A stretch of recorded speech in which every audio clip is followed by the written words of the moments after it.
I already wrote about the guy who tried to take off all his clothes as our first session began.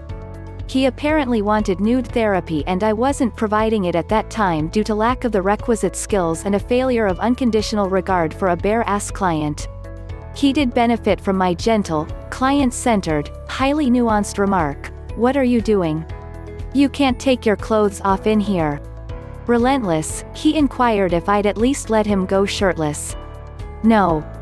It was not my most diplomatic moment. Anyway, he didn't return, so he never became too much for me, but it felt like too much at the time. I admit I have had clients who were a lot, though never too much. The teenager with the cop fixation who expertly handcuffed me in about 2 seconds. He did not Mirandize me, but I stayed silent anyway, a gray rock, and he released me in less than a minute. I wrote about him last year. David McPhee's answer to what is the scariest situation you have ever been in with a patient? The angry 6-year-old who crushed some of my best toys before I distracted and redirected her, not my very first impulse.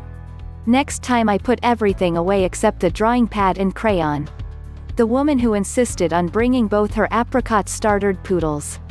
After I made them off limits, she brought them again anyhow, because everybody in the waiting room thought they were so cute. She did make a fairly decent case that they were her therapy people, so I let her bring them and we met outside and walked near the building. I told her I was one of her therapy people, too, and I was the alpha. After 3 or 4 sessions, she left them home. The marriage counseling couple who worked out their anger by ganging up on me. Finally something they agreed on. They gave me many opportunities to model listening, patience and compassion, which they eventually tried on each other. Not too much, but memorable. Another couple owned a hair salon, but did not possess excellent boundaries.